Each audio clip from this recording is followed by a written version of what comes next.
Hi, mathematicians. Welcome back to the second session of Number Corner.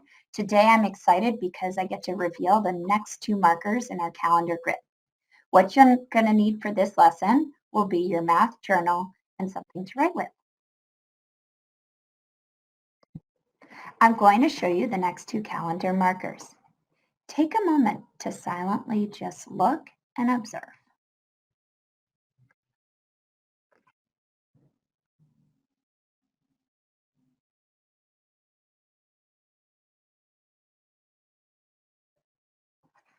Now, let's take a look at the calendar markers one at a time. Let's look at day 2. What do you notice and what do you wonder? I notice that this is a rectangle. And automatically, I'm thinking about what I know for rectangle properties and attributes. Number 1, rectangles are parallelograms, which means they have two sets of parallel sides. I also see 4 right angles. Does anyone else see that? Let's see. 1, 2, 3, 4. The other property that I know about rectangles is that the opposite sides are congruent, which means they're equal. This tells me a clue. Notice how two sides are labeled and two sides aren't? Because I know these sides are congruent, I actually know the measurements of the other side. For example, let's label it.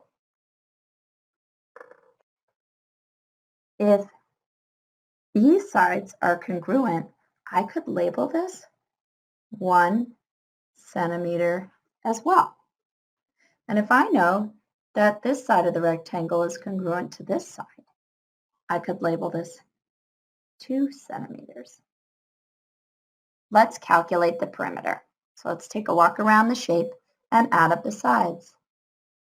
1 plus 2 plus 1 plus 2, that's 6.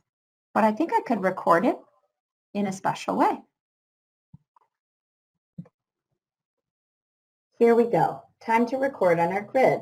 We're going to make this day 2, and the shape is a rectangle.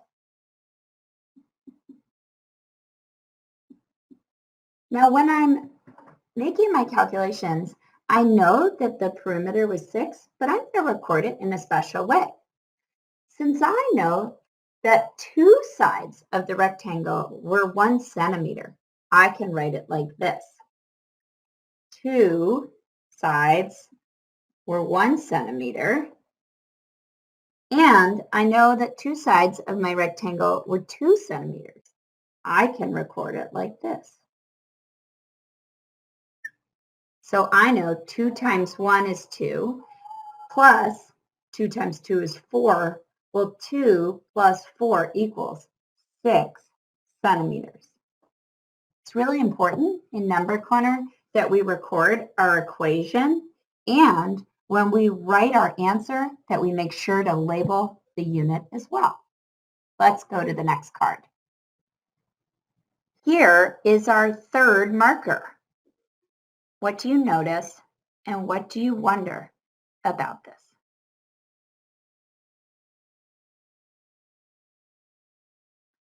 I know that it says regular pentagon at the bottom. And I think about, well, what do I know about pentagons? What properties? Well, they have 5 sides. But I've seen pentagons where the sides aren't equal. And I've also seen pentagons where the sides are all equal. That's where this word regular gives us a big clue. A regular pentagon has 5 equal sides. And let's just test it out for a second. I happen to have a protractor which has a centimeter ruler right here. Now this card says that one side is 1 centimeter. Well, let's test it up. I'm going to line it up. It does actually equal 1 centimeter. Let's measure the other sides.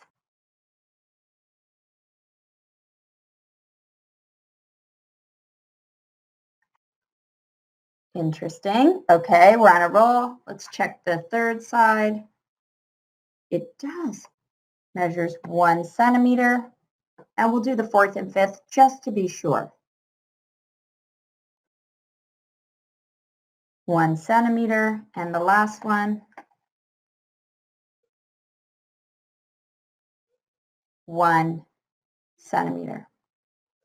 So we can honestly say that a regular pentagon has 5 equal sides. Let's fill in our grid. All right, here's our third marker. And we're going to fill in our grid. We're going to write day 3. And I'm going to remember to label it a regular pentagon. When I put this word regular down, that means that all 5 sides are equal, which we just proved. Let's write down our equation. Now, we've got 2 options. We could record it as 1 plus 1 plus 1 plus 1, meaning we added up all 5 sides. Can you think of another way to record it? Oh, we could also write 5 times 1 because there are 5 sides that all equal 1 centimeter. And our total perimeter is 5 centimeters.